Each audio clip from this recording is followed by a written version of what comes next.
One of the nicest things about walking along the canal towpaths close to where I live is that you meet the most extraordinarily interesting people that have swapped life in the rat race, if I can call it that, for life on a barge, living my dream.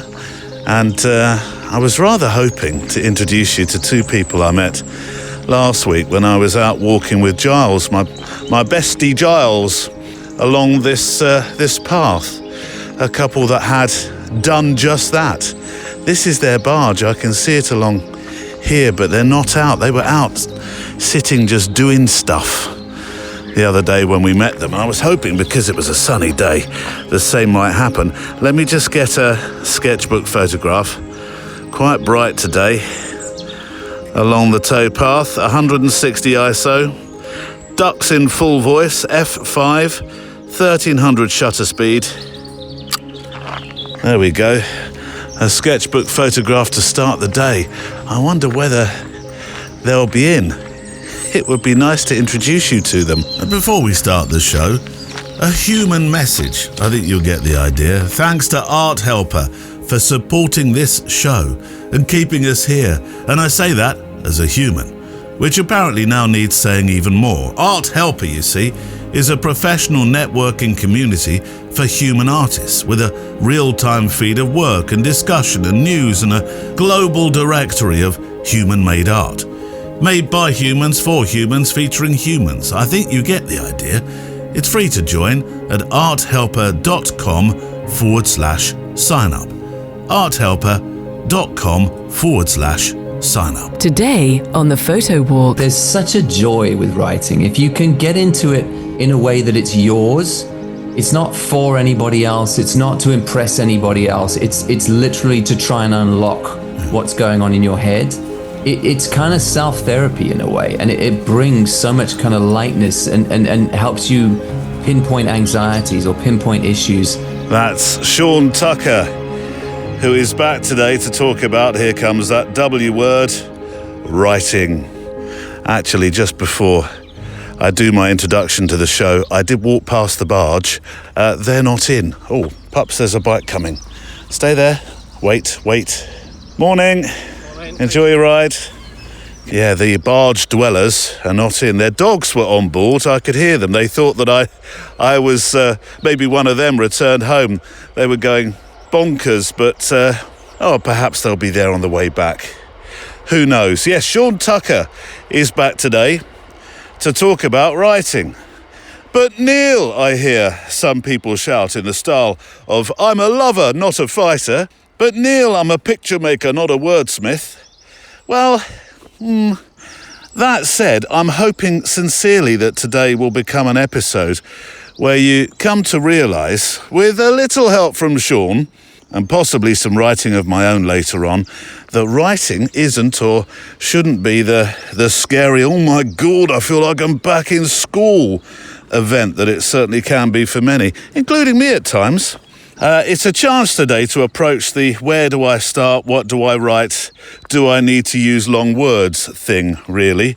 Now, last week, you may remember that I started with a wonderful letter from Margaret Ellison, who photographs in beautiful New Zealand land, but whose photography had stopped, really, because she'd run out of her pictures on a page, if you like. Everything had become a bit formulaic and samey and not as creative as she was hoping for. I suppose she'd hit photo block. And so Margaret started to write words on a page instead. Notes at first, and then even some poetry, and it revitalised her observations in such a way that it lit a touch paper for her photography again. And Margaret, in many ways, you are responsible for today's episode with Sean, because it was partly your letter, well, certainly a supporting factor that had me call up Sean to say, excuse me, oh philosophical one, would you come on and noodle with me about writing? To which he said yes. which I'm very, very grateful for because, well, for Sean atop his wonderful philosophical YouTube channel about creativity, the creative spark, photography, and his super street photography work, writing has become a really important part of his creative practice, or daily life actually, as much. Not just creative life, but the daily life. I adore talking with Sean because he seems to lay things out in that, "Oh, you're blooming right, Sean," way, or "Why didn't I think of that, Sean," way. Now, I will say, come on, pups, this way. It's a very hot day already, isn't it? Do you want one of I'll tell you what, let me finish the introduction and then I'll go into the TREAT tin, which has a little bit of BACON in there. Oh, you can spell now, can you? Now, I will say that the conversation takes a turn toward the end of our chat to personal loss. And I thought I'd tell you that now, because those who know Sean will know of someone very special in his life that he lost only very recently. So I did want to say that up front. Our chats do often lean on the personal, and this is no exception. And it's one of the reasons I'm playing back something that I've aired already this week on another podcast channel, because writing has also become very much a part of my own creative expression, particularly over the last year since writing the series that was initially called Reflections and is now called Halfway to Maybe, which is it's a sort of live journal in many ways, although it's a journal in no order whatsoever. More a chance to pour experiences and thoughts and half-baked philosophies, memories, and even stuff what I talk about with friends onto a piece of paper, which becomes a script, which becomes a podcast. Funnily enough, though, I didn't actually consider that I've been writing in one form or another all my life. My early years as a copywriter in newspapers, mainly advertising. Then my dalliance with journalism. Then, of course, the radio stuff, the documentaries, all the photo blogs, Insta, if you like, that counts. And now this, podcasting. Now, I'm going to level with you here. I've forgotten to write the bit where I talk about the mailbag that we have on the show. Because usually now I say, and so-and-so talks about that, and so-and-so talks about this. So, let me just very quickly look through my script here. This isn't very organised, is it? Oh yes, Thomas Nilsson.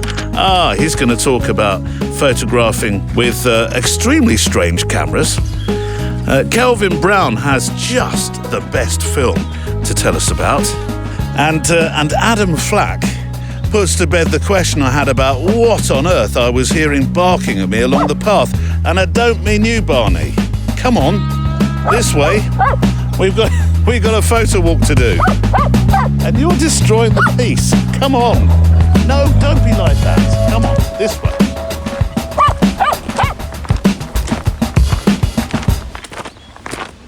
When I walked along here the other day with Giles, there was a father and a son here by one of the locks. And they were fishing, but not fishing in the traditional sense. They had a thumping great magnet that apparently could pick up 200 kilograms of stuff.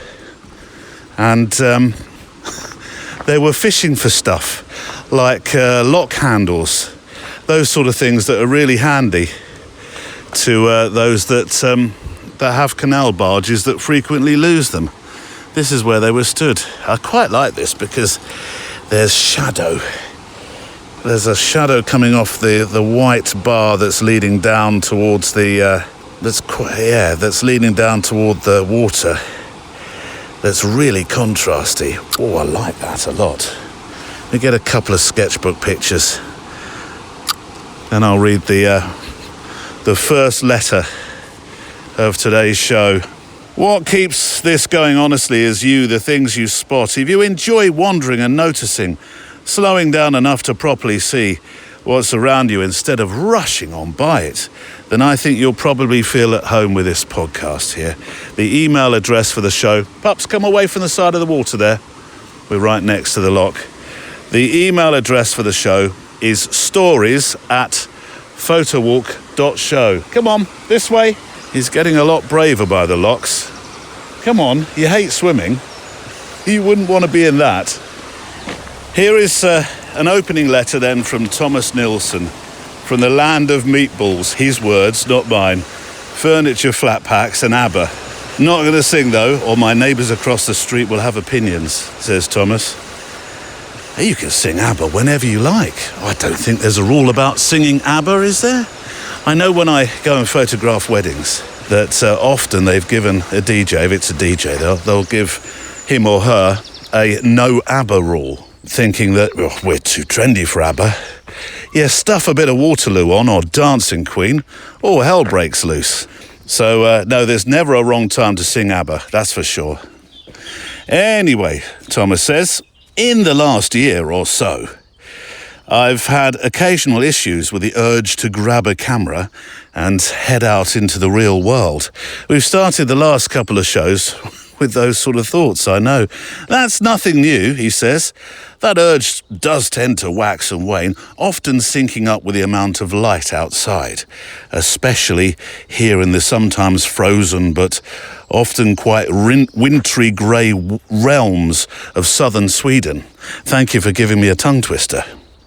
The cold and dark season felt like it lasted especially long this year, so the spark to head out there hasn't really come back in full force, even though the light is truly back with us now. So I figured I'd do something to make it more interesting. Change it up, Thomas. That's what they say, don't they? They? Who's they? So yes, I'd figured I'd do something to make it more interesting to leave the house with my cameras. Often, us photographers think that getting new gear, gear acquired syndrome, will help, and I'm no stranger to succumbing to that in the past. My now sadly departed and missed Kiev 60 medium format SLR was certainly proof of that. The unfortunate shutter collapse of that camera is also the reason I have lots and lots of 120 film in the fridge. If you need some 120 film, speak to Thomas. But I haven't really got a camera to use it in. He won't be sending you that film. Cue my recent acquisitions. 2 Holga 120 CFN plastic fantastic cameras. One really, really bright red and one really, really bright yellow. I have certainly received some curious looks so far using them. I put about half a dozen rolls through these 2 cameras so far. There goes a... Well, it's not really a pinstriped express because we're more in the middle of the day. It's a freight. I'm not sure if you can hear that through the trees. We've got a jogger coming as well. Come on, pups. Let's go to one side here. Let the jogger through. Let the train go past. Let the jogger go through. He's very good, you know. He doesn't chase. He stopped chasing. He had a dalliance with chasing just for a short while. Joggers. But he's stopped doing that now, fortunately. I didn't like that habit. Come here, pups, this way. Morning. Thank you. No worries, enjoy your run. Come on, pups, this way. I've put about half a dozen rolls through these 2 cameras so far, and I'm happy to say that a lot of the spark to head out there into the world to make pictures has come back. Do I like all the frames I've ended up with on the rolls out of these cameras? Nope, not at all. Are they even any good? Heck no. Given that the film rolls were quite expired, most of the images turned out so-so at best. There were lots of wonky light flares and leaks that I would be very upset about if I was using my proper cameras. But getting perfect pictures was never really the point in the first place to this. When I bought those 2 Holgas, I really just wanted to use up my 120 film and also try something new, something out of the ordinary, for me to get pumped again. And that has certainly worked. I know it has, pups. The best part, well, I was able to play and not be so darn precious about what I aim a camera at. All that for the small investment of around about $30 times 2 and a dip into the film stash that wasn't being used anyway. Result. The pictures I've shared with this letter I took during a very long photo stroll in my hometown of Malmö, Sweden, a few days ago in the warm-ish late April sunshine. All the best from Thomas. Thomas, I love the pictures. I will, of course, be putting them on the show page. I love the depth of these. No, they don't have to be perfect, do they? That's the whole point of using these wonderful Holgers. They're fantastic cameras. And two of them, very bright colours. So I would imagine actually they raise a smile from those you might photograph using them, and they just look like quite fun to use actually. And photography is all about fun too, isn't it? Of course. So thank you for those pictures. They will be on the show page today. Pride of place. Make sure you go to the show page, go to photowalk.show, look up today's episode, and you'll always find lots of links and some very important film links today as well. I got a letter this morning, boy. Hey, hey, honey. I got a letter this morning, boy. Hey, hey, honey. I got a letter this morning. Gonna see you when the sun goes down. Beginning to regret the thick jumper I wore as I stepped out of the house today. What on earth was I thinking of? Whew, it's warm. Another train. It's a busy line today. Cue the song, Busy Line. Oh no, that was about telephones, wasn't it? A short thought letter, a thoughtette letter, if there can be such a thing. I'll set it up, though, because I officiated in my role as a celebrant for a couple of funerals this week, both with the most ordinary yet extraordinary life stories. But one of them was rather, well, they're both special, but one is special in terms of the nature of the letter I'm about to read, because it had a nod to something from my childhood. First up, a thought, though, from our Kelvin. Kelvin Brown. Yes, Kelvin Brown. Hi, Neil. With the recent interest in the Camino Trail on the show, I thought that your listeners would like to know about a film called The Way. It stars Martin Sheen, who is one of my favourite actors, actually, and James Nesbitt I spied in there too. Martin plays the part of a father who goes to the Camino to collect the ashes of his son, played by Emilio Estevez, who is Sheen's real-life son. Emilio actually directs the film. It's a real family project, this one. Whilst it's sometimes a sombre movie with touches of lightheartedness, I remember watching it a couple of months ago on Amazon, also available on YouTube for a price, but free on Plex. Plex? What's Plex? Don't you know what Plex is? No, I don't. All the best from Kelvin. Well, Kelvin, I watched the trailer, actually, this morning, which I've popped onto today's show page, and I said out loud to myself, and I really did, how have I not watched this yet? It's fantastic. Well, from the looks of it, anyway. From the trailer doesn't give me a somber feel to this at all. I know everybody experiences films, stories, narratives in entirely different ways. But I can't see from what I have seen, and I looked at a few more scenes as well, I don't get the somber tone. But obviously I need to watch the whole thing. But for me, it just seemed to be full of affirmation of what's important in life and how friendships can be formed from the most unlikely alliances. It looks just beautifully crafted and filmed. It honestly does. And more than anything, well, more than I had before, I've got this extreme desire to walk the Camino Trail, parts of it. But now I'm thinking, I want to walk the whole thing. Can you imagine walking the whole thing as a photo walk podcast across several months? The photographers and the walkers and the people you would meet, eh? Please, can somebody just find a way of winning the lotto and share your methodology with me? Because I'm putting this down. Lotto often say it's all for a good cause. I'm putting this down as a good cause. I have a go at this thing, but I'm currently 6 numbers out and all the bonus balls short of winning anything.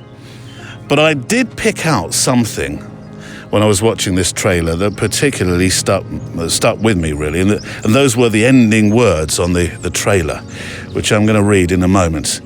And they're words close to what I used in a service I led this week at a cremation. So it does come back to this celebrant role that I have in my life as well. Now, I grew up watching with my dad, particularly two comedies. There was Morecambe and Wise and the Two Ronnies. I don't know whether one was more favoured over the other, but we loved them both. All the specials, the Christmas specials, I don't think we missed any of them. And they were a real favourite of my dad. As they were with the daughter of the very English gent whose funeral it was. He also loved in life the Two Ronnies. So during or toward the end of the funeral, I record a line that I know has been used in a few guises, I suppose, but equally it was said by the comedian Ronnie Barker, I think perhaps in his life memoirs, and I used them as the closing words in the service. In the end, said Ronnie, it isn't the years in your life that count, but the life in your years and the smiles that you leave behind. What wonderful words. And on this trailer about walking the Camino, with this incredibly potent story that Kelvin's told us about, there are the following lines, and they're said by the son, the late son, within the movie, a message to his dad, and it's this: you don't choose a life, Dad, you live one. And I thought they were very pertinent words. Really. Kelvin, I'm looking forward to seeing this film this weekend, and thank you for the introduction.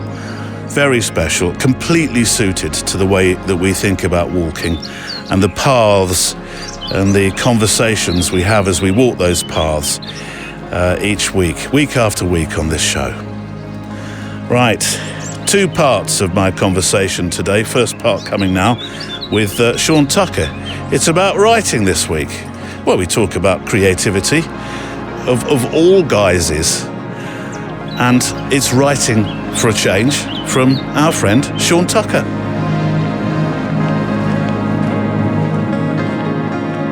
I had a letter in last week from a photographer, Sean, who'd hit that point where it all started to feel a bit repetitive. Same places, same lenses, almost predicting the pictures before you've made them. We've talked about this a bit as well, actually, when talking about photography. Nothing dramatic had necessarily changed. There's no new gear. It wasn't being confused in that way. So she just decided to leave the camera at home one day, in essence, went for a walk and started writing instead.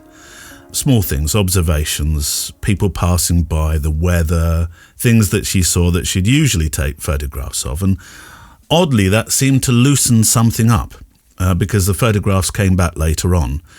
But there was a wonderful poem that she sent in. And I thought we'd start here, really. What does or can writing give you that photography perhaps can falter with at times? I'm not even sure that's the correct framing of the question, because photography doesn't need to falter to make you write. I think it's just another creative outlet, writing. I think, and it asks you to look at things slightly differently. So when you're out with a camera, you're trying to be present. You're trying to see kind of what's external to you in the world and what's interesting and what you can capture.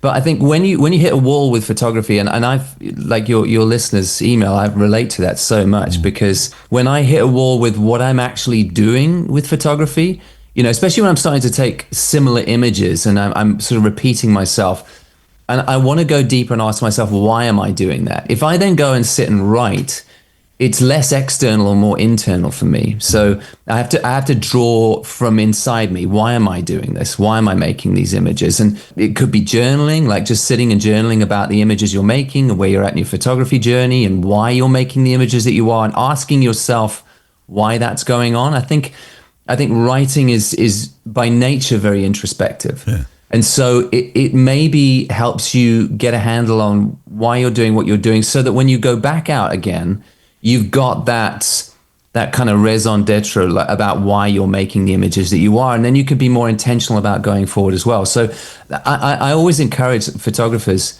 to be working out that why, and the best way to do that is by every now and again sitting down and writing. I mean, when I do retreats or workshops, part of that is writing. It's encouraging people to do their morning pages, the Julian Cameron stuff. Do you know Julian Cameron? I do, yeah. The artist way, getting them to sit down in the morning and go, just write 3 pages. Before you do anything else, no coffee, no phones, no nothing, sit down and just brain dump 3 pages. Don't try and make them clever or make sense, but just to internally work out what's churning around inside, so that when you get back to the making, you've done some of that internal work and you know more where you're going and why you're going there and what you're maybe trying to say. Because sometimes if you're just focusing on what aperture am I supposed to be using? How am I going to expose this shot? What's the composition? You're only working on that technical level. You're not working on the why level. And the writing can unlock that. I think it's very frightening, 3 pages though, isn't it? Because 3 pages sounds almost like homework. I know, it's the response I get always when I suggest people do it. Like, they're like, oh my God, 3 whole pages. And I'm like, trust me, it's not as difficult as you think. And I think people think like 3 pages is intimidating because they have to write it like it's a journal that one day someone's going to discover it and go, oh my gosh, they were a genius, let's publish this. It's not that. Burn it afterwards. It doesn't matter. And if you don't have anything to say, just write, I don't have anything to say, and fill 3 pages with that and just throw it away. No, it does. It does feel like school. That's lines, Sean. A little bit, but don't make it clever. Don't make it neat. Don't worry about it. Don't be a perfectionist about it. It's literally to get the thoughts out. And what you'll find is if you do it every day, that you'll notice the things that the patterns that repeat. There'll be things you'll keep talking about in those pages, and it's in the repetition of themes that you'll realize when it's kind of mirrored back to you on those pages. You'll realize that's me. That's why I'm driven that way. That's what I'm motivated by. That's what I'm trying to say. It's an incredible way to kind of unlock the subconscious a little bit and get a bit more direction. I suppose, just to return to that theme, writing is that thing that you learn about at school, and it becomes a very formal, structured thing, doesn't it? We're going to sit down and we're going to pull apart Shakespeare for the next 5 weeks, and we're going to write lots of essays about it, and you're gradually going to just feel a bit duller inside with each day that goes by, unless you really love Shakespeare, in which case that's a positive treat. But it is it's a formal process, isn't it? And I think schooling has a lot to do with the fact that people feel quite frightened about that word that starts with W and ends with G. Yeah, I don't know if it is a mindset. Like I probably used to think like that, and like you said, I mean, sometimes it feels like homework, if you give it to yourself like that. But there's such a joy with writing if you can get into it in a way that it's yours. It's not for anybody else. It's not to impress anybody else. It's literally to try and unlock what's going on in your head. It's kind of self-therapy in a way, and it brings so much kind of lightness and helps you pinpoint anxieties or pinpoint issues. I mean, the reason I got into it, honestly, was the church, because part of what was encouraged of you in church was to have a quiet time every day, like a daily sit, which was just you sitting alone. And the idea would be to read the Bible for a bit, to pray for a bit, and to journal for a bit, maybe half hour, 45 minutes. And as a teenager and in my 20s, I made that a practice. And I put that aside now. I'm not in the church anymore, but I've kept trying to protect those little spaces where I can make a bit of quiet time in a day. And sometimes part of that, I'm not as strict about or as regular about journaling anymore. But when I hit that point in my life where I'm like, I'm not sure where I'm going, I'm not sure what's going on, and I can feel there's some things churning around, but I can't identify what they are, I go back to journaling in those chapters of my life. And it's always this key that unlocks things and gives me a bit more direction. So if you, and it doesn't feel like homework now, it's almost like when I feel a little bit lost, it's something I know I need, because on the other side of it, I'm going to feel a lot better. And sometimes more comes out of it. It might be journaling because I want to discover things about myself. But, my first book I wrote years ago when I left the church, I wrote a book about my time in church. And that came out of a therapist at the time telling me, you've been through this 10 years with the church. It's been a bit traumatic for you. Go and journal about it. Write that story so you can understand, where did I make mistakes? Where did they make mistakes? Where is life just hard? And that became a book. I didn't write it for that purpose, but I'm like, this is a good story. So you never know what'll come out of it too. I suppose it's knowing what to write, and you've hit on that with a book about the church. My writing practice, if you want to call it a daily practice now, is my new podcast, which is Halfway to Maybe, celebrating my life as a halfway to maybe kind of person. Yeah. But in order to do that, I thought, well, I have to have stuff to talk about. And initially, the crutch, being a bit cautious about using the word crutch, because photography should never be a crutch in this conversation. But my initial crutch, I suppose, was, well, I'll write about photography, because at least I can write about stuff that's gone wrong, shoots that went a little bit haywire, stuff I've learned about photographing in the wilds. And then gradually, it's widened to a stage where that podcast is not really about necessarily photography. It celebrates the fact that I do photography and I'm a creative, but it celebrates my life now as a funeral celebrant and a wedding celebrant and a wedding photographer and a broadcaster and a podcaster and a dad. And one of the latest ones was my connection with the Cray twins in London, for heaven's sake. Yeah. So I might just add loose connection. Your sordid past. the 6 things of separation or whatever it's called.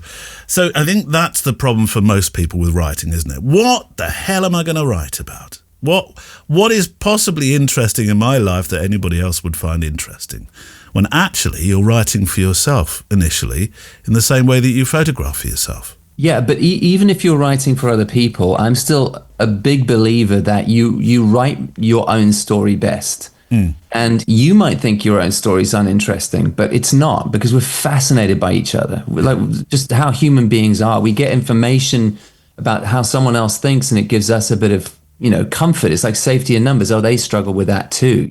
I mean, The Meaning in the Making that I wrote is totally autobiographical. Yeah. I didn't write a book of ideas about creativity. I wrote my story and the things that I'd learned. I grounded those ideas in the lessons that I learned along the way and the mistakes that I learned, because I think that's far more powerful than just giving dry ideas. And I write best what I know best. And we used to have a phrase in seminary, which was, we preach best what we need to hear. Like, the lessons we need to learn. So you write it for yourself in many kind respects. of, yeah. But because it's the most powerful, like I preach best what I need to hear most. Like that means that like if I, and it doesn't mean I have to have the answers, right? It means that even if I'm working through something genuinely in my life that I haven't quite worked out yet, even talking about that struggle will connect best with somebody else, because they can feel the genuine struggle and that they might relate to as well. I'm even working on a new book at the moment that, I'm kind of working plot structure. It's the first time I'm trying to write a completely fictional book.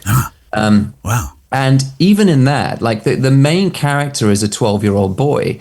And even in that, it's not my time in history. It's not my context. It's not my country. It's not my culture. It's totally removed from me. But what this little boy is going through, it has so many touch points with what I went through as a 12-year-old, because I have to, I'm going to tell this story best if I feed in my own experience. It's going to be far richer and more colorful and more true to life if I ground it in my own experience, rather than just trying to imagine what a random 12-year-old boy might experience somewhere else. And I think we write best what we know. And you might think your story is uninteresting, but it's absolutely not. It's full of richness if you tap the details. Do you have to be an A-star communicator? When I listen to you speak, when I grow up, I want to be Sean Tucker. I mean, the way that you speak, the fact that you're able to so eloquently join stories and thoughts together must be a massive advantage from the off. There'll be those listening that say, well,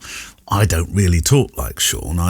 I'm a bit more colloquial in the way that I think and talk and speak. And actually, if you read a Stephen King book, you'll find out that it's not in essence a book about long words. No, it has nothing to do with that, to be honest, because I think some of the simplest told stories are the most powerful. You don't need to have a big vocab or anything like that. It just has to be like capital T true. That's what we resonate with. But I will say on the other side, I think that my communication skills have gotten better over the years because I made time to read and to write. And I think, when you dig into books, and it's part of my daily practice. I go for a walk first thing in the morning for an hour. That's my commute because I actually freelance, so I don't need to go anywhere. But I'll take a walk in the morning. I'll get back, I'll have a shower, and I will make a tea, and I will sit for half an hour and read, and then at 9 o'clock I'll start work. But that half an hour, and before bed as well, building in these little slots in my day to read, that gives me ideas about that's how that other person phrased that sentence. And that really taught me something about how to phrase a sentence, and that's been inspiring for me, and I can feed that into what I do. But interestingly, what I'm learning at the moment is that I think that in previous writing that I've done, I've made the mistake of trying to make it sound too clever. And it's been too verbose because I'm reading other authors who have incredibly simple sentence structures. They're not trying to use big words. And I'm trying to now reverse engineer that and be like, how do I say this simpler? Because I think it does land more powerfully. So you don't need to be, I need to have big words and have a thesaurus next to me and trying to sound super clever, because I don't think that's the best sort of communication. I think simple is hardest and best, and everyone has access to that. What are you reading at the moment? What is being your inspiration by the bedstand? This morning, I'm reading. This morning I'm a couple of chapters into Albert Camus' The Outsider. It's a very short little book, and also super simple. It's not. You think, oh my gosh, he's reading Camus. Camus is super simple to read. It's very simple sentence structures. It's just describing. He's just describing the death of his mother and then his life, and it's beautifully written because it's so simple. I'm reading a sci-fi series at the moment. I'm book 6 into Red Rising, if anyone knows that series. No, because I haven't read sci-fi, and I thought I should give that a go. And a friend of mine recommended that. I'm always reading about 6 or 7 books at the same time, so I've got something depending on my mood. I'm reading a book 2 into a series about Nero, Roman Emperor Nero, by Con Eagledon, because I love historical fiction stuff. Yeah. And then I'm reading a book by James Hollis at the moment called, it's about the second half of life. I forget the exact title. What is it? He's written a few about that. Finding Meaning in the Second Half of Life is the book title. And that's kind of using Jung's idea of the two halves. And I've read other people writing about it, and I've read Jung's stuff on it. I find Jung very hard to understand, to be honest. So he's kind of helping me translate that idea and understand it better. But this is all very clever stuff, Sean. I was rather hoping you were going to mention Douglas Adams or David Sedaris. I love Douglas Adams. Or David Sedaris and all of that. And I was going to think, maybe throw in a little bit of the mother-in-law's Daily Mail on a Sunday, just because there's nothing else to read. It doesn't matter. I really believe it doesn't matter what you read. Right. Just read and find the stuff that connects with you. I love Douglas Adams. It's fantastic stuff. Or I don't know, like a Paulo Coelho stuff. It's just whatever simple connects with you. It's just and you have to love it. If you don't love it, then you won't bother. Or it'll be a chore. Finding the love of reading is going what story would I love? And make it simple. Start small and do it for the love of it, and then expand as you go. It doesn't I'm not trying to read clever books. There are lots of books I find too clever and I just stop. Loads of them. But it's just find the stuff you really enjoy. There's nowhere to hide with writing, is there? When you're photographing, when I say hide, I mean you might dip into your favourite preset that's in Lightroom, and that suddenly does the job for you.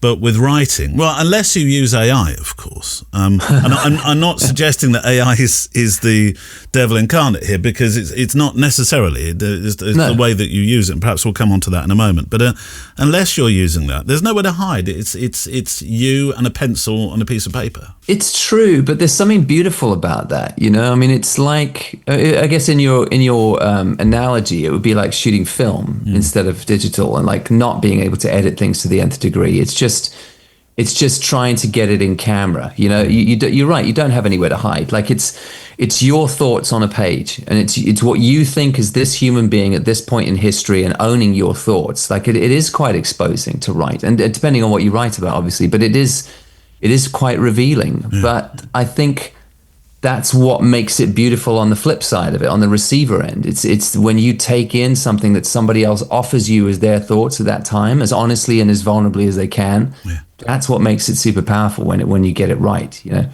You do have to kind of count the cost. Last year I went on a short writing course. It was a distance one, so we were all on Zoom, various people from different places around the world. I found it fascinating. I loved it. Absolutely adored it. Yeah. It was about 2.5 hours a week for 5 or 6 weeks. You have a workshop coming up with Margaret Soraya. And I'm not sure if there's even any spaces on that. I think it's always wildly successful, and I'm not sure if you have any spaces on that to go. It's in Wales. It's in October later on this year. Yeah. When people come to it, are they coming as writers, or are they coming as people that are thinking, I can't write for toffee, Sean and Margaret are going to give me the key?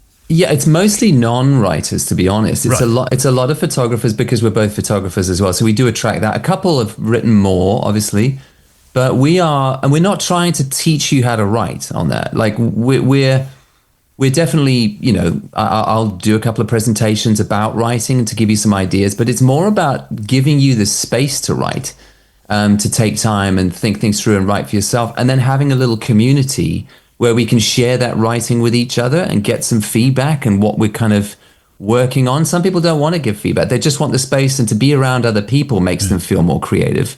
And some people want to share a little bit and get the feedback. And having the feedback from the group is super encouraging as well. So it's really just kind of making that space in community.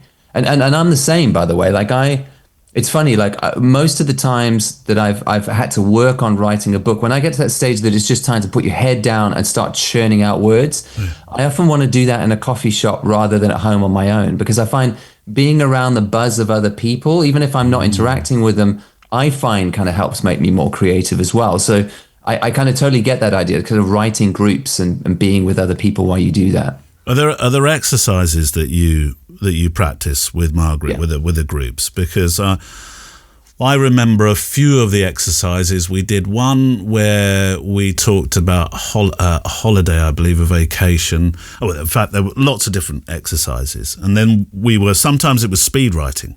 You have 5 minutes, go. And other times it was 15 or 20 minutes to get your thoughts down.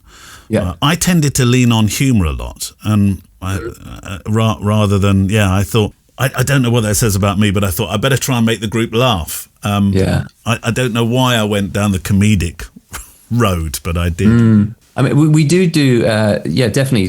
I think exercises like that are really good to kind of jog things loose for you, especially different styles of writing or time restrictions or just brain dumps or whatever. It can knock something loose that then when you get back to more intentional writing at your own pace, you can kind of start to feed back the things that popped up for you. Yeah, so we definitely do some of that as well, and I think people find it very helpful. But we don't fill our time with that, because we do want to have most of the time for people to actually work on their own stuff. But yeah, we maybe sort of once a day we'll have like a session just to do something like that. I bet it's a joy listening to stuff being read back by the group. I'm sure that not everybody is forced to do it, that if they don't feel comfortable, they don't have to. But those that do, I think it's a real joy listening to other people reading what they've just created. Do you know what's even more a joy, I find, is the feedback they get and watching that sense of validation? Yeah. You know, because you sit in a group like that and you offer them something that you've written, and reading your own writing to a group is an intimidating thing, right? It's a very exposing thing. And invariably, like, people are so encouraging, and to point out, like, that sentence you used, that thought you offered was beautiful, and thank you for that, and work on that, like, and even suggest, like, we love what you're doing here, like, maybe expand that. Like, I think people find this experience of giving something of themselves in a loving community setting like that, and then being encouraged in the right way, and sometimes getting criticism, but criticism that comes from the right place is an incredible gift. And watching them receive that, and then finding the courage to go home and keep this up, like, that's the juice for me. I love that stuff. And my thanks to Sean Tucker, who will be back for part 2 shortly. I love this part of the walk, this stretch of the canal. Usually it's very close to my home in a place called Thatcham, but I'm further along toward Hungerford. Well, not quite reaching Hungerford, but there's some beautiful old bridges here.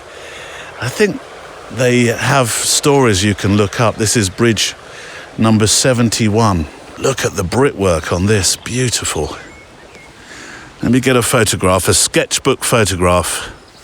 The sun's gone in actually, so I'm going to lose the continuity really in the photographs or the look of the photographs. F5, shutter speed 680th, ISO 160. There we go. Using my trusty Fujifilm X100V. So yeah, Sean back shortly, more Sean shortly Sean. Another tongue twister. Come on, pups, let's get past this this lock. Come on, this way. In the meantime, Sean is back today, actually. I want to tell you about something else he's done for us. He's back for a new feature that I'm going to be doing here on the photo walk to a degree. And also, I'll be doing it a lot more on the extra mile. I should probably do a setup. My mum had an old biscuit tin. Oh, that weir's really flowing fast. And she kept the old biscuit tin. Let's get across the bridge as well. She kept the old biscuit tin in the cupboard under the stairs at her home. And this old biscuit tin used to have loads and loads of stuff in it. It was a real, I suppose, repository for just the strangest stuff. Old nails. Why she kept nails that you nail things onto the wall with. Why she kept them if they were just a bit bent or not fit for purpose again, I have no idea. Cotton reels, cotton anyway. Scraps of paper with notes on them. Batteries, that was a firm favourite of that tin. Have you got a battery, Mum? What do you want? AA? Yeah, probably in the tin. You go to the tin, it would have been a battery that expired years ago. So it was real odds and sods, as my mother would have called it. An odds and sods box. Good quaint English language. And, for a long, long time, I've been trying to find a mechanic for the random, quick and not so quick fire questions I ask guests after interviews. When I say a long, long time, probably since 2020. I've used, what do we have? We had the Columbo, just one more thing, Columbo question. We've had various other mechanics. And then last week, while I was walking doing the extra mile recording, it just came to me, what about the biscuit tin question? And I don't have the old biscuit tin, sadly. Oh, wouldn't that have been lovely? I did find a proper biscuit tin. It was a French biscuit tin from a holiday in Paris a couple of years ago. And so I've got that, although I might try and find an older one. There's an antiques emporium not so far from here if I kept walking. And they're bound to have something like that. And what I would do is cut up a whole load of bits of card, write 100 or so questions, random photography and creativity questions, and then, for real, pick out questions from that tin when I have a little bit of extra time, as I do quite often with guests and also with extra milers.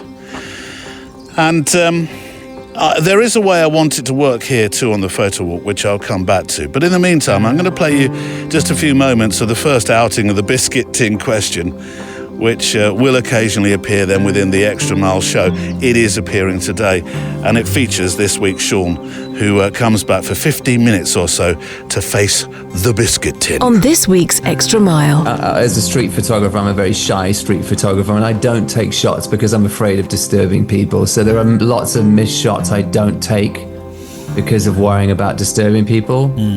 And the other way I think my camera would say that I'm a coward is my nicest cameras I don't take out into the world enough because I'm scared they will get broken or damaged, or I'll have to replace them. So Sean Tucker is this week featuring in the Extra Mile. If you've wondered what the Extra Mile is, it's our extra show each week, an extra mile or two that we walk together for me to say thank you to those patrons who support the show with the price of a cup of coffee, fancy cappuccino each week. I make you go the extra mile for me, so I go the extra mile for you and make an additional show. And this week, the launch of the Biscuit Tin question.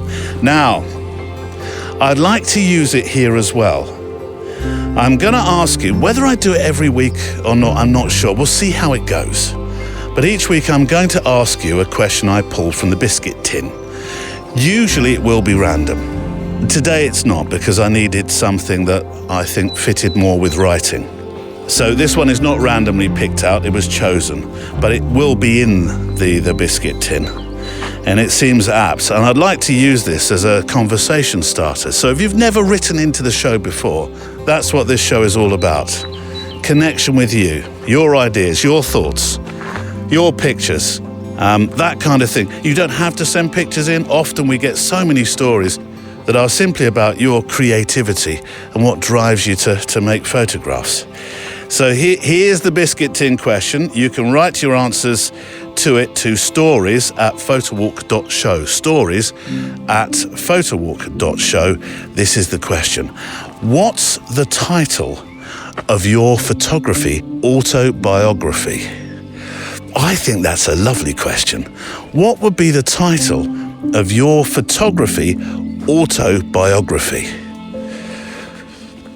I don't like to feel I've set you homework, but in some respects, I think I just have.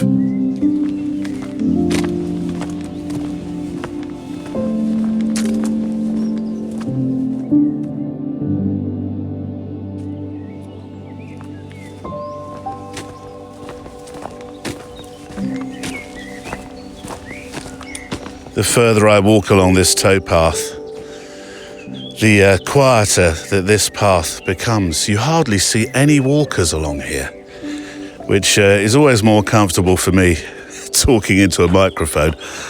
There was a barge just back along the way, and I was talking to three gents, three Dutch. Hang on, I'm becoming Dutch. Three gentlemen from the Netherlands, and they had the beer on the go already as they were going through one of the locks. I wondered whether I should hang around and just see how they cope with it, but they seemed to be having fun. And that was the last human contact we had, pups, wasn't it? Hey? Oh, we're closer to the railway line here. Which might explain why there's a pillbox here.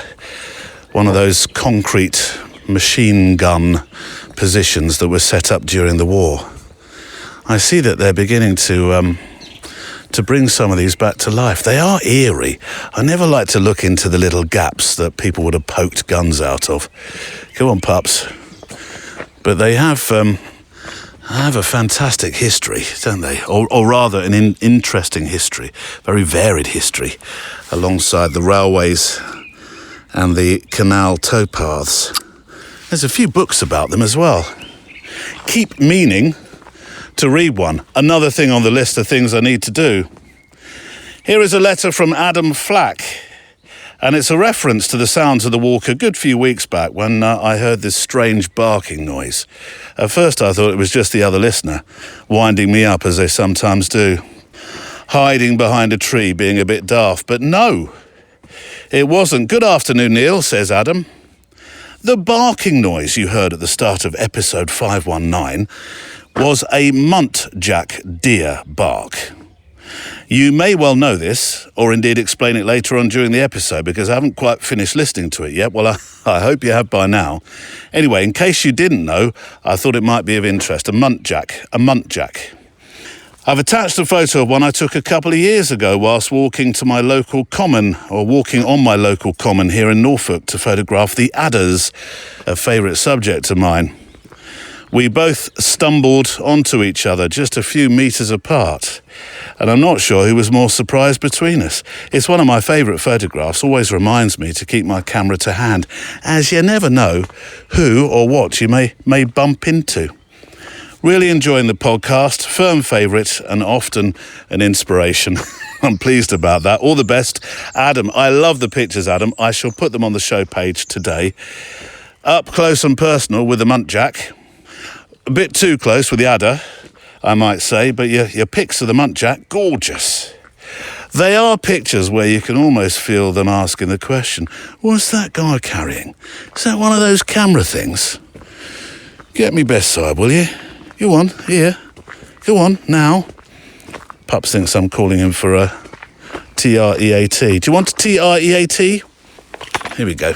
Years ago when I was living... Oh, thank you, Adam, for your letter and your pictures. Here we go, pups. It's treat time. Don't drop them on the floor. Yeah, years ago when I just moved into a lovely cottage, actually. I was renting it from a farmer. The farmer that I rented my studio off. And I was looking for a place to live for a little while, and I rented a... Come on, this way. I rented a cottage, lovely cottage, on the side of his farmhouse. And I'd only been there a night or two, and there was this heavy breathing going on around the cottage.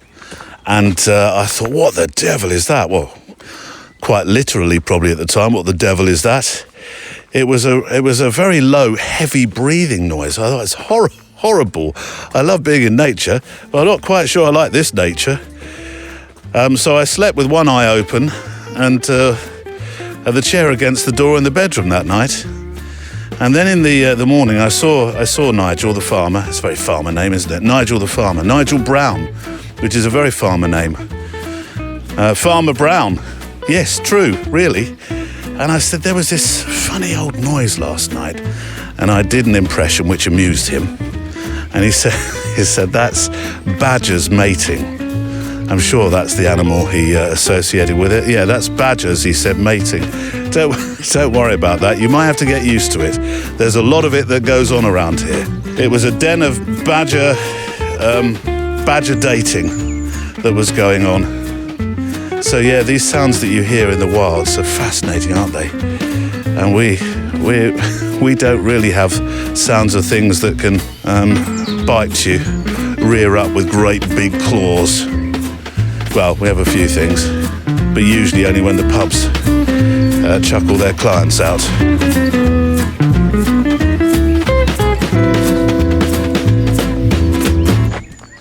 I'm trying to get close to the cuckoo who stopped. No, that's my tummy. No, pups, that's not a cuckoo noise. If you're doing an impression, it's a pretty bad one. Let's walk along. Can we get a better... Oh, it's probably gone, hasn't it? That's a shame. Right, there's a very different end to the show today. We have been doing a last letter of the show feature for, 3 weeks or so now. I actually got a song jingle. There we go. That's how close we are to the railway. I wanted a cuckoo. You gave me a Suburban to London. Thank you. Yes, so, for reasons you'll understand with what's coming up in my second part of my conversation with Sean, I'd like to play back something about the wonder of life, written for the Halfway to Maybe show this week. And if you've already heard it, then I hope you won't mind a second outing. It seems to have struck a chord with many who heard the episode and dropped me a line. And it went out the Wednesday just gone, a couple of days ago. But I am going to do two teases. One, stand by. The Scottish week is almost upon us, and so there will be a special episode coming up for that in the next month.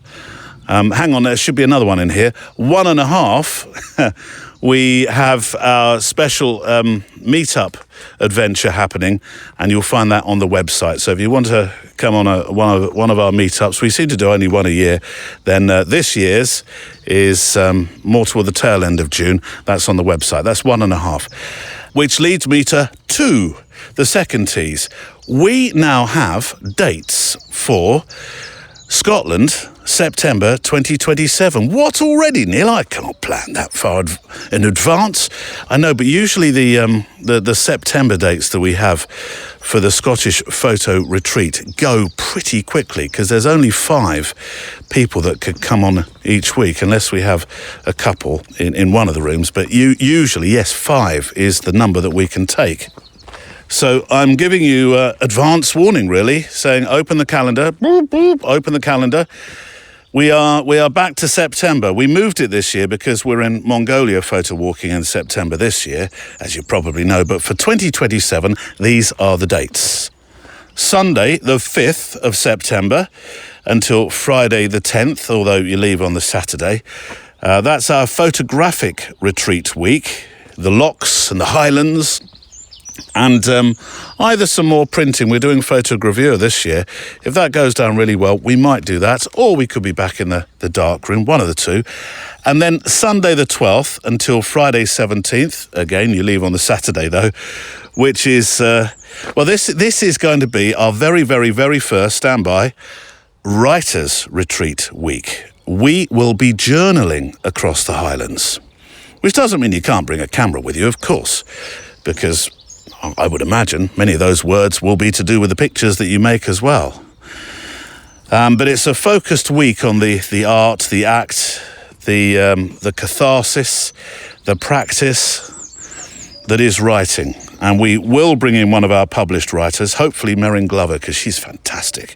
Just finalising that for Inspiration as well. So that's to come. If you'd like to get those dates down, I probably won't have a chance to put a page up on the website for today's episode, but it'll certainly appear in the next week. I did say this week had a few surprises, didn't I? If you want to get in early, drop me a line to stories@photowalk.show, stories@photowalk.show.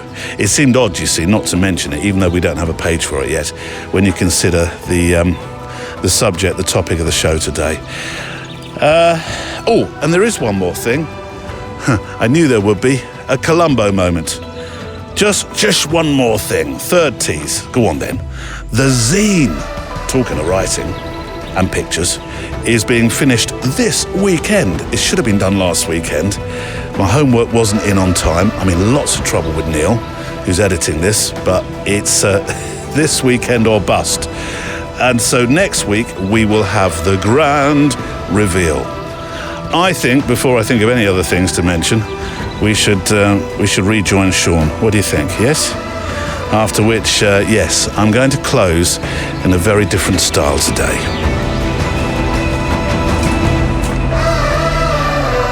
In terms of books, I was about to say you have a new picture book coming out, which makes it sound like you've just done a colouring book for those starting photography. It's not at all like that. Your incredible book with your good friend Joshua is it's out in June, isn't it? But you've had pre-orders already, and I think everything's looking good. Yeah, it's called The Art of Street Photography. Comes out on June 11th, and I couldn't be more... This one's easier to be proud of because I've done it with Josh. Yeah. And it's just, I mean, we couldn't be happier with it. We've deliberately tried to do something that we don't see a lot of. We wanted this to be a photography book that's two things at once. That on the one side, it is some practical advice for street photography. But we also not in a manual way, though. Not at all, no. I mean, it is more, we're trying to write, I mean, to be honest, it's mostly Josh's images and it's mostly my writing. That's how we've done the division of labor. Because to be frank, I think Josh is a better street photographer than I am, and especially with the kind of images we're describing in this book. You know, we're trying to talk about street photography as less reportage and more artistic. Rather than trying to show this person did that on this street on this day, it's trying to abstract things and be more creative and add your voice to it. And Josh is a master at that. So I've taken on the bulk of the writing. Some of my images are in there. He's taken on the bulk of the images. And together I'm really, really proud of it. It's 42,000 words. It's over 200 images, hardcover, because we wanted it to be that sort of some of the practical side as well, but we wanted it to sit on a coffee table like an art book as well, because it's the art of street photography. So yeah, June 11th it comes out, and yeah, we couldn't be more proud of it, to be honest. I can't wait for people to grab it, because I think we've fought hard to get it to be the book we wanted with the publisher, and we really got there in the end. And value for money, everyone who's sort of pre-ordering is like, wow, is it only that much? We've really kind of nailed exactly what we wanted. So what's the RRP, as they say? in the lingo. RRP is £30, which for a hardcover, 200 images, 42,000 words is great. But already on Amazon, and we anticipate it because Amazon will have discounts all the time. It's already 25 quid on Amazon, so you're picking it up for an absolute. I'm sound like I'm doing a sales thing, but I'm genuinely because I know how hard we fought to make it this book. Like I'm really happy with it, I'm thoroughly looking forward to seeing it. Come on then, Sean. AI.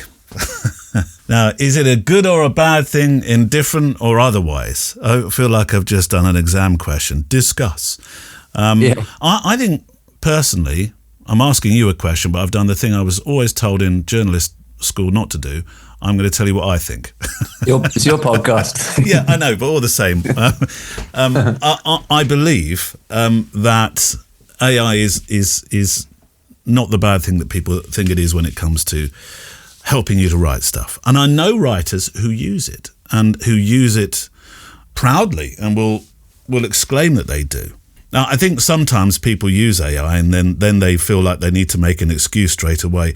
Well, I use AI and then I put it into my own words. Well, of course you do. Yeah. Or of course you don't.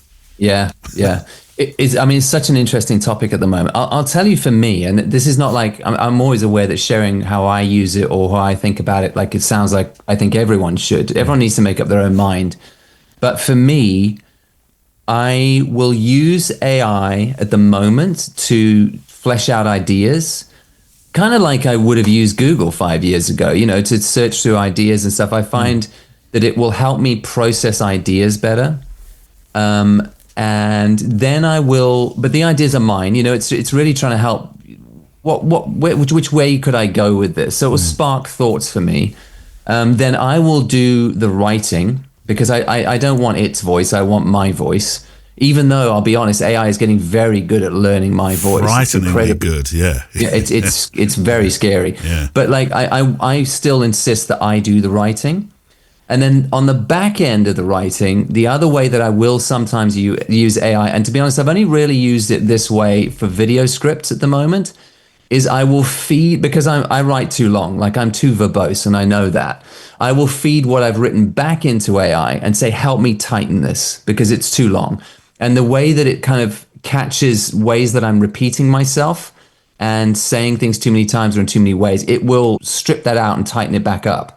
So that helps me to then tighten it up and bring it back and then tighten into my own wording. So I have kind of this two-stage process for myself. In the research phase, I'll use it. And then in the kind of edit stage to tighten it up, I'll use it. But I insist that the wording is mine because I do have a voice that, as good as AI is, it can't actually get it right. And I don't want to lose that. I still want it to have my proper flavor to it. But as a tool, yeah, it's helpful. And look, other people will make different decisions. Morally, for me, I will never use it to write something for me. I'll never say, write me, a video script on whatever and just use that because I feel like then it's not my voice. And if you subscribe to my channel, for example, you subscribe for my voice. I will never use it to write a book as in, write me a chapter on whatever, because again, I'm handing over control to something and then taking credit for it. It's basically like using a computer ghostwriter and not crediting it or something. And I don't really want to do that. I still want to make the effort to write my own stuff. But as a tool, I think it can be very helpful. I use Claude over ChatGPT, although I think ChatGPT is getting better at doing it. Yeah. To soften my language sometimes, because I can be a bit formal, I think, with the way I write stuff. And it does that reasonably well, actually. Yeah. Which ones do you use? At the moment, I'm using ChatGPT, just the free version, and Gemini because I happen to have like the Google OneDrive package, which gives you 5 terabytes of storage. It comes with like the pro version of Gemini anyway. So between the two of them, I kind of bounce around. But I haven't really dug into Claude, but I have heard Claude is amazing for the more creative stuff. So I do really want to give it a go. There's something called Perplexity, is it? Don't know that's like an aggregator that because I don't pay for any of these yet, but like apparently Perplexity is a good one to use because it will farm things out to different AI under one platform based on what it thinks different platforms will do best. I do know of Perplexity. Yeah. I think students use it to make sure that their writing doesn't sound like it's AI. Oh, really? Okay. My eldest son has mentioned perplexity in this regard. Right. I mean, honestly, I don't think that works because No.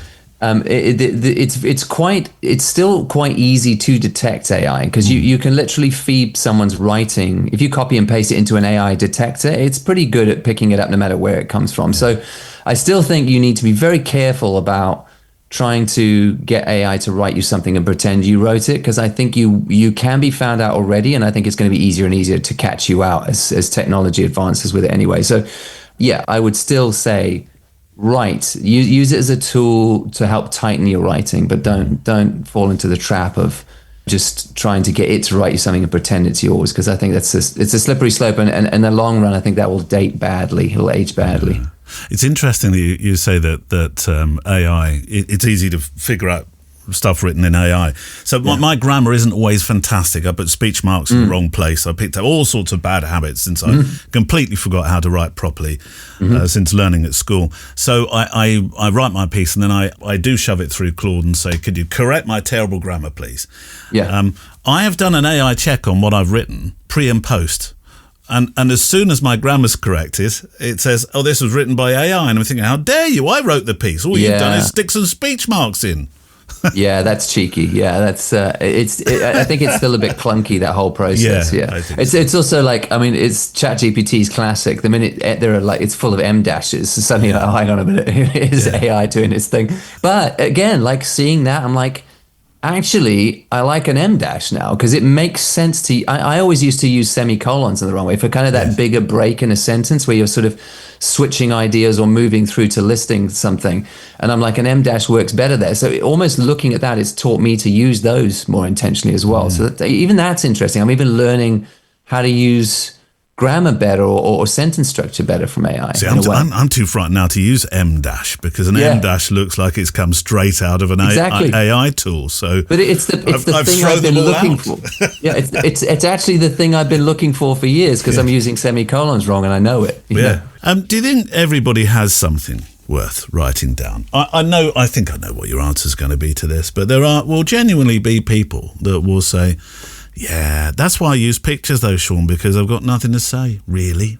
Yeah, but of course you do. I mean, you know I'm going to say, of course you do. Yeah. Like it's you have a story and you don't have to have like I mean, I don't think I have. I think I've lived a fairly interesting life, but it's not like, oh my gosh, pay attention to me, I'm the most interesting human being in the world. Like, I don't think you understand how fascinating you are to people around the world who haven't had your experience. We think in these tight bubbles, like, well, you know, I'm just like the person next door. Yeah, you are, but you're not like anybody who lives in China or Botswana or Argentina. Yeah. And if you think more globally, your experience of life and the way you grew up and the things that you saw are fascinating to somebody else. I mean, we sat over a table, didn't we? Like last year. And I was sharing with you this idea that I still want to get around to about a Substack about my high school years in South Africa. Yes, yeah. Now, when I'm living that, I'm just going, well, that's just my schooling years. Everyone who went to school with me had the same experience. It's not interesting. But with hindsight now, I've realized that growing up at the very, 92 was my first year in high school, which was the year Nelson Mandela was released from prison. Goodness. 94, he became president. Those were my high school years, you know, and it's in a time in South Africa where there was this assumption that it was going to explode into violence. They were terrified that everyone was going to come and kill the kids in the school and all this stuff was going on. At the time, it was just like, oh, well, that's just high school. And now I'm like, that's a crazy story. The more distance you get from your own experience and when the world changes and culture changes, we all have that. Well, I lived that experience and now it's worth something. Like, what is that for you? Where did you grow up? What was your experience? How's the world different now? Tell people those stories. And even what you're going through now, think about future generations. How will the world have changed by then? How can you just write your story as honestly as you can? And what will it mean outside of your little town where you live to future generations or people who live in a different part of the world? We all have fascinating stories, guaranteed. You've just reminded me of an online writing thing that I dabbled with. It was a free course and I thought, I'll have a look at this. And one of the questions was, write down what you felt, what you were doing on the day that something happened. And Nelson Mandela was chosen as one of those pieces. And I remember writing a short bit about that. I was at Nina's house, my girlfriend Nina's house. Her mum was there. Nina was in tears. watching it. I remember it, and it was a fabulous exercise. They're the sort of exercises actually that can get you writing quite freely. Do you think photographers approach writing differently? Because we come with all this visual background. We have I believe we have maybe a superpower. I think photographers are resistant to writing because of that often, because they think that there's a dichotomy between visual and verbal. So they will think, no, I'm more of a visual person. I'm not as much of a word person. So I'm talented with the visuals and the verbal doesn't mean as much, or to me personally, or I struggle with it more. But I think there's a synergy between the two if you make the effort. And I think that when you dig into the writing a little bit, it can feed back into that visual and actually expand it and make it more meaningful. It's why artists are encouraged to write artist statements. You know, it's not just to have like a plaque that goes on the wall next to their work. It's so that they can think through why they made the work they do, so that they're ready to explain to people who see their work what was in their head while they were doing it. It makes it more accessible, right? If I just stick a load of prints on a wall, okay, fine. I mean, they might be visually interesting, right? But if I'm also there to chat to you about it while we go around, and why did you make this? What were you thinking with this? You're suddenly going to get layers more meaning to the images that you're looking at on the wall. And I think that just adds to the work that you're making. So paired together, if you make the effort, don't think I'm a visual, not a verbal person. Challenge yourself to say, if I try and use both together, I might deepen the work that I'm making. When you look at your own writing, when you read back through your writing, what's changed? What feels different now? I think that, I'm learning all the time, obviously. I think that I'm learning to find the fine line between vulnerability and oversharing, which is a difficult one to hit. And I would always err on the side of vulnerability rather than oversharing. Like I don't want to be too careful ever. But riding that line where it can sometimes feel self-indulgent and sometimes helpful, there's a fine line there. Like I said, the other thing is I'm learning to simplify and to strip down and to not try and write the most clever or artistic sounding sentence, because I think I can sacrifice good communication if I do that and alienate people. So learning to simplify is another way that I'm doing that. Doing the Parable magazines has been a massive... Yeah. Because... They're so well written. They're amazing. Oh, yeah, that's very kind. I love them because it's every single one has the same formula. You know, I'm a photographer, so it's going to start with photography, an idea in photography, and then it's going to flip in the middle of the magazine, and then by the end of the magazine, I'm going to be talking about philosophy or life or psychology a little bit, and that practice of trying to work out how do I start at a place where we all can relate if we're photographers, and take you to a place where you might not have thought something about life, and make it flow and make it smooth and make the moves. It's usually 4 sections, and does one section flow into the next, and does the progression work? Can I build in enough of my own story into there that you can connect with that with your own story? Can I be true to the theme without being self-indulgent? Can I tie them into the images as they go through, which is a real challenge. Sequencing images with writing is something I still haven't nailed, but it's a great challenge to have. All these things, because I do this twice a year, I sit down and hammer these out. It's back to this, how can I tell the best story I can in 5,000 or 6,000 words with 30 to 40 images with it? Is such a great exercise to do to keep you sharp. You've mentioned really purpose, haven't you? Because that's a word I mention it so often on the show. Yeah. You don't always have to have a sense of purpose. We were talking just about that last week. Sometimes I think I hammer home having purpose is really important. It's the driving force of everything. It's not necessarily. But I found that writing has given my creativity a further level of purpose, in the same way that my audio, my understanding of telling a story you listen to. You of course have other dynamics or ways to get that across, as in your beautiful films that you make for YouTube. It's all purpose. It's all encompassing, and I think every single time you add on a layer of purpose, be that photography or making films or recording your thoughts in audio or writing them in whatever way you do, it just keeps adding in these wonderful layers of purpose. And Things like Substack obviously help you to do that. Yeah, I mean, we were talking just about this, and I shared with you. I don't mind saying it here, but like, I had a friend who took his life a couple of weeks ago, So sorry to hear that. and we were talking, weeks before this happened, and he was saying, I don't feel like I've left anything behind. All these things we do, like whether it's writing or it's photography or it's films or it's whatever, these are things we leave behind. And like for me, I always want to mine that stuff as deep as possible, and make the effort to cross creative disciplines so that they deepen each other and work with each other. Because and my friend did this, he did this, and he doesn't understand, I don't think, or didn't understand before the end how much he left behind and who he was and how meaningful that was to people. Like, if we can realize that before that time, like the things that I write, the photographs that I make, the films that I leave behind, when I'm gone, they stand a chance. I don't want to assume, but they stand a chance of being some kind of legacy of what this human being saw, felt, and experienced with the number of years he was given. And that feels like a good thing to do. So yes, photography on its own is enough. Of course it is. But if I say to you that writing alongside that might mean that what you leave behind is deeper than the photographs on their own, isn't it worth a try? Because it's certainly been that for me.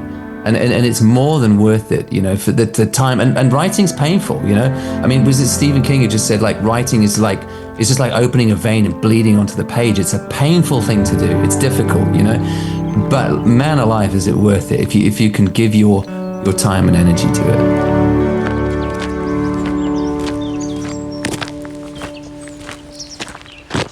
And my sincere thanks to Sean Tucker this week. And of course, we are so sorry for your loss, Sean, and to those that have been affected, close to your friend as well. I do have a very different ending to the show this week. Certainly different from what I'd initially planned, which was inspired really by the conversation, and particularly the closing part of the conversation with Sean. The close of today's show comes from another of my podcasts called Halfway to Maybe, which is published on Mondays and Wednesdays and Fridays. And it's my own way, really, of putting into practice the joy of writing, sharing those feelings and sharing whatever feels right on the day that I write it, as we were talking about, or I was talking about with Sean, because in all ways, that's what journaling is really, as much as our photography. Photography can be journaling. We're journaling our experiences of this world, of where we go, what we do, who we meet. And writing is very much a part of that. We'll have a play-out song following this piece you're about to hear, just so you can think about what's been said today as we walk a little bit further together along our paths, wherever we are in the world. And if you'd like to send in a letter with your thoughts, any reaction that you have to any of the shows, then send them to stories@photowalk.show, stories@photowalk.show. If you want to send in pictures, I always love to receive them. 2,500 pixels wide, if you can possibly manage, please, to resize. That helps very much. Don't put borders on them or watermarks, but do put in links so that when they go onto the show page, which I'm told is quite a trusted source now, when they go onto the show page, they can link back to your work or your Instagram or your website, your blog, your Substack, or wherever you, as the kids with a Z say, hang out with your wonderful creativity.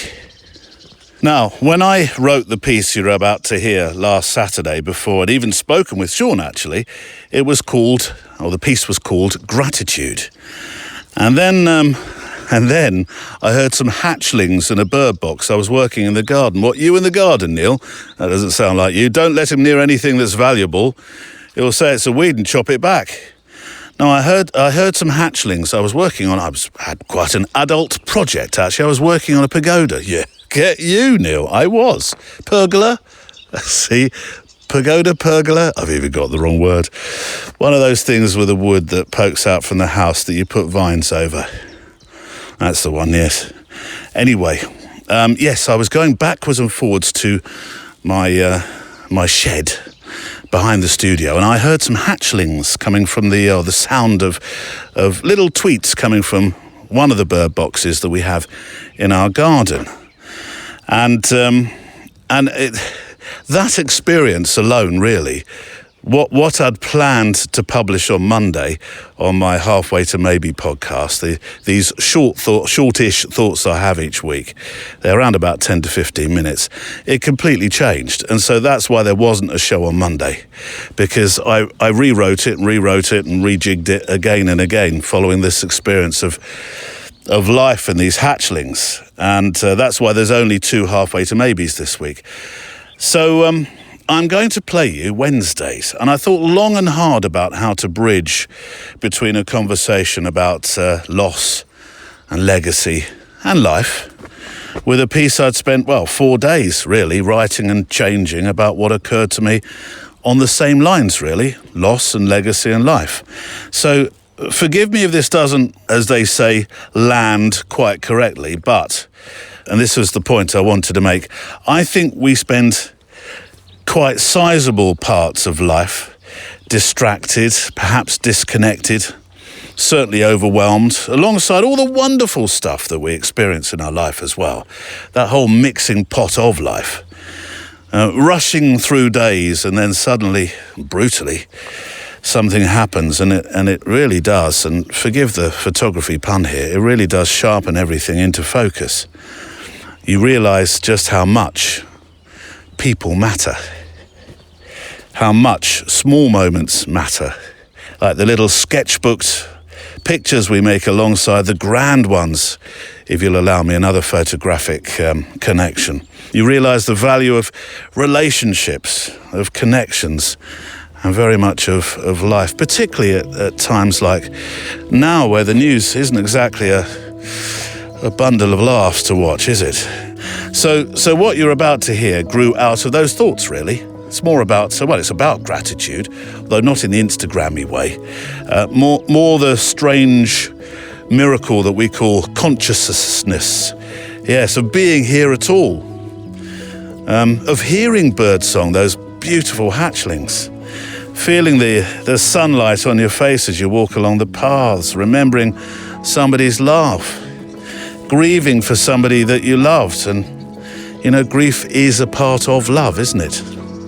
So with that in mind, this is a repeat, a replay, if you like, of Wednesday's Halfway to Maybe podcast with a nod to my favourite writer, one of my favourite writers, Douglas Adams, as you heard us chat about, myself and Sean.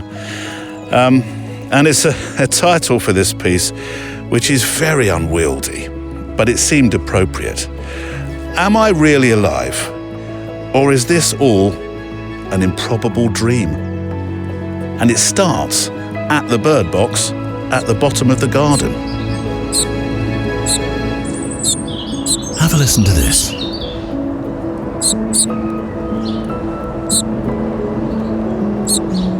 What a wonderful sound. A perfect sound. Not necessarily a perfect recording, I grant you. After all, my hand is outstretched with my iPhone, recording as close as I can get to one of the bird boxes in our garden, just for a few seconds, while Mum is off doing what bird mums do, bringing home sustenance for her little ones. So it was a snatched recording, really, then a pretty brisk retreat. I can honestly get a little wistful and maybe even teary at these kinds of sounds at these particular moments, but don't share that with anybody. I suspect this piece is going to make you raise at least one eyebrow and question if I've been taking a mind-altering substance in the writing and recording of it. Truth be known, though, it's been a piece in the making for a while, inspired most recently by walks in the warmth of early morning, late spring, watching Barney, my fluffy companion, lazily chasing butterflies along the towpath, listening to cassette recordings of the brilliant late-night radio monologues about life from the late Joe Frank, and finding myself increasingly filled with wonder at how strange it is that any of us get to be here at all. No alcohol or mushrooms involved. 1 in 400 trillion. It's a very contested number, but perhaps the most quoted odds when it comes to the statistical improbability of actually being here on this planet, to have even heard that recording. I've been hearing a lot of hot air and bleating of late, and I'm not talking about the beautiful sound of lambs in a meadow. I'm referring, really, to the ungrateful, embittered, sorrowful, angry, resentful, entitled, disconnected, messianic, spiritually numb, ruthless sounds of powerful men who are absolutely incapable of comprehending the simple wonder and gift of being alive. I doubt they'd appreciate the sound of hatchlings and certainly not link it to the sheer incredible fortune of being here to appreciate the beauty of it. And if you have your faculties and the ability to move through the world with some freedom, yet sacrifice your own spiritual proclivity on the altar of power, status, and the endless hunger to dominate, you may never fully notice the strange fortune of being alive at all, especially when there are people who would give anything simply to experience the ordinary parts of living without pain or limitation. In purely mathematical terms, those people in white lab coats who have an abacus large enough to work out long numbers all agree on one thing. Whatever the number of improbability is, you, I, those fledglings, Mama Bird, and the person who built the bird box probably shouldn't be here at all. And yet somehow, against all of that, here I am, and here you are, breathing, thinking, remembering that nobody else matters in quite the same way. It's a bloody miracle. And whatever name or belief you give it, existence is astonishing. The writer Douglas Adams understood this brilliantly in a book he wrote. He understood that existence is so wildly improbable that the only sensible response is either laughter or complete psychological collapse, and preferably laughter, because collapse makes it difficult to enjoy a decent sandwich. I'm embracing my inner Douglas there. In The Hitchhiker's Guide to the Galaxy, there's something called the infinite improbability drive aboard a spaceship. A machine capable of taking a spaceship through every possible point in every possible universe at once. Which means that, statistically speaking, somewhere along the journey, the utterly impossible becomes briefly, alarmingly possible. A bowl of petunias may suddenly appear in deep space. A sperm whale can materialize several miles above a planet and have just enough time to wonder what on earth is happening before gravity introduces itself properly. And perhaps that's us. Maybe consciousness itself is the ultimate improbability drive. Against odds so ridiculous they almost become comic, atoms assemble themselves into something capable of listening to baby birds in a wooden box and feeling rather moved by it. Matter somehow became aware enough to notice birdsong, feel grief, see sunlight reflecting on water, appreciate the smell of rain in woodland, and I'll level with you now, also comprehend the unbearable sadness of knowing none of this lasts forever, which is in itself extraordinary. The universe, after billions of years of hydrogen knocking about in the dark, eventually produced a creature capable of standing in a garden whispering, "Have a listen to this," into a microphone. Which, let's face it, is a bonkers invention that's completely improbable when you think we're all descended from something that's a single amoebic cell. Let me embrace my inner Douglas again to note that perhaps religion would clear its throat at this point and say, well, yes, this is where I come in. While science would already be halfway through a complicated diagram involving carbon chains and probability theory. Douglas Adams would probably be standing at the back of this argument, drinking tea, muttering that whichever side is right, is still astonishing that a species capable of inventing leaf blowers can also write symphonies, fall in love, and cry at the sound of hatchlings inside a wooden box. I think that my photographic habit my desire to record sound, my more recent desire to write down what I feel, is the gift that I'm only just starting to realise is so much more important than the pound notes it's earned to help me pay a mortgage. I've been too busy running on the hamster wheel of life to notice that most of us simply don't stop. We rush past existence as if it's guaranteed, as if waking up tomorrow is part of the signed agreement. We fill our heads with deadlines and shopping lists and notifications and the low-level static of modern life until we become numb to the fact that any of this is happening at all. And then something interrupts it. A diagnosis, a birth, a funeral. A blackbird singing at 5 a.m. when you can't sleep. And then, by magic, the world slips back into focus, if only for a moment. I nearly called this piece Gratitude, but that seemed as plain as vanilla ice cream when Ben & Jerry's peanut butter cup ice cream is on the same menu. Gratitude gets misunderstood because it's presented to you like homework, doesn't it? We're told to keep a journal, write down 5 things a day and so on. But real gratitude doesn't seem to appear in my life like that. I think it happens when I hear rain falling on leaves or when I hear a blackbird singing in the last few minutes of daylight and feel, for reasons I can't properly explain, grateful that I was around to hear it. That was a favourite sound from my grandmother's back garden on hot, lazy summer evenings when we went to visit and I was still in single-digit age numbers.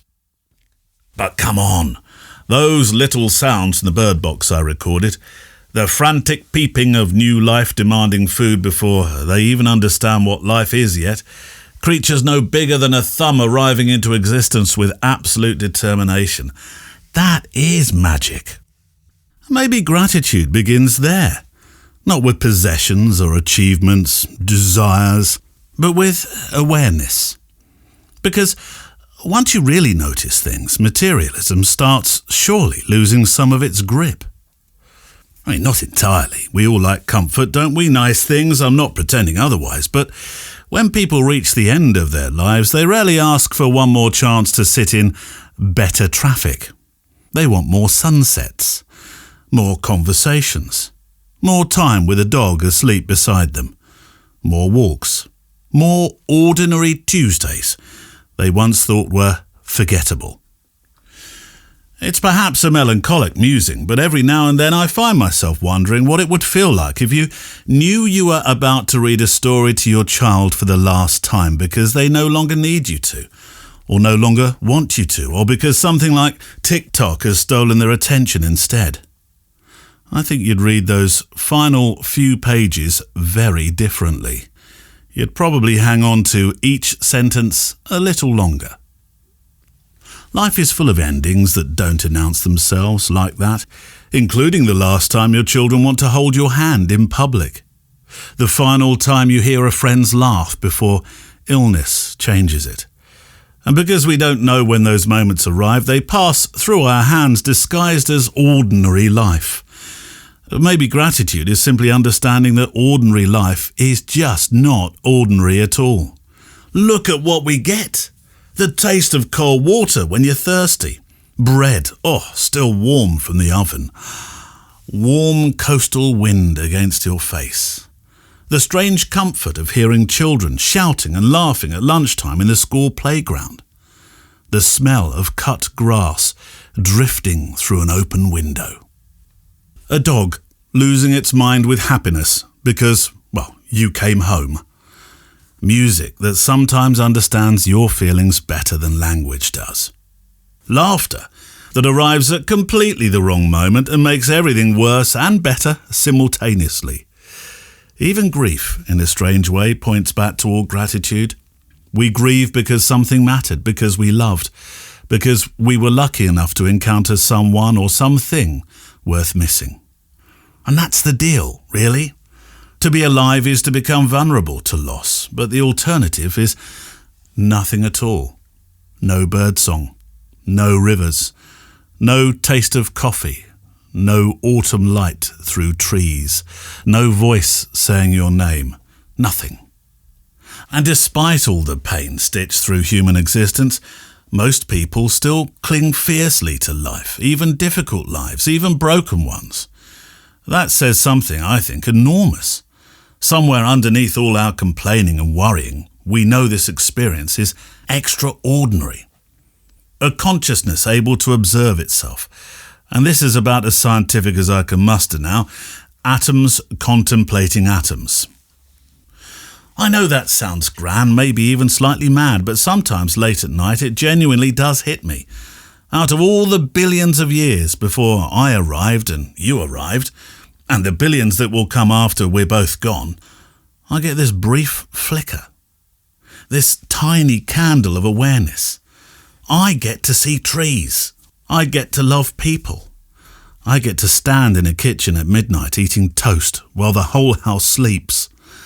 That's unbelievable when you think about it for more than 30 seconds. Maybe that's why nature affects us so deeply. It pulls us back into the present tense. A stream doesn't care about your unread emails. Birds aren't interested in your status or your bank balance. The wind couldn't give a monkey's that you have 10 less subscribers than you had a couple of days ago. The natural world keeps asking the same question. Are you here? Not tomorrow, not yesterday, but now. Can you hear this? Can you notice your own existence long enough to understand how strange and beautiful it is? Like a message scratched into a tree or sprayed onto a wall. I was here. I heard the hatchlings. I felt the wind. I noticed. It's all in our hands, this life of time that's given to us all. It gathers round each night, each morn. We watch it pass and grow. It is all in our hands, it is all in our hands.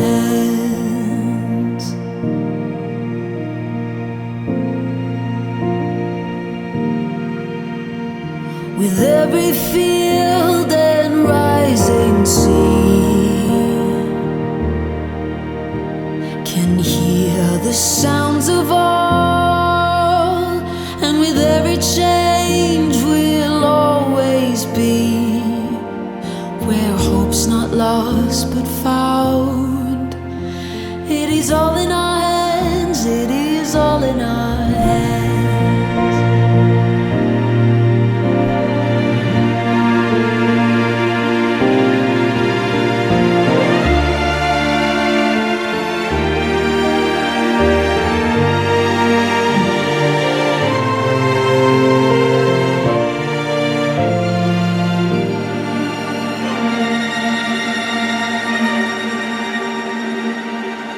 It is all in our hands, it is all in our hands.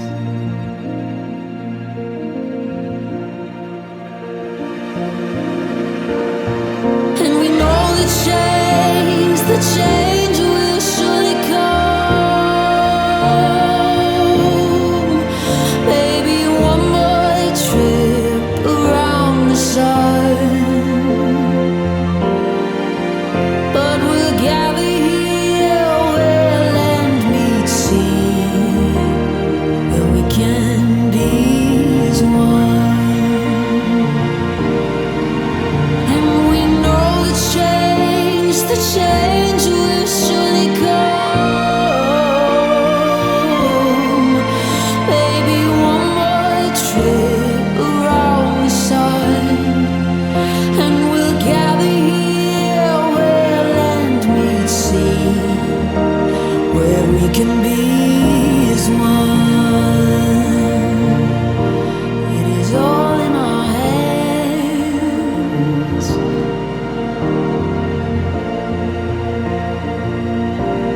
This life of time we can be is all in our hands. It is all in our hands. The Photo Walk is a Loading Zone production.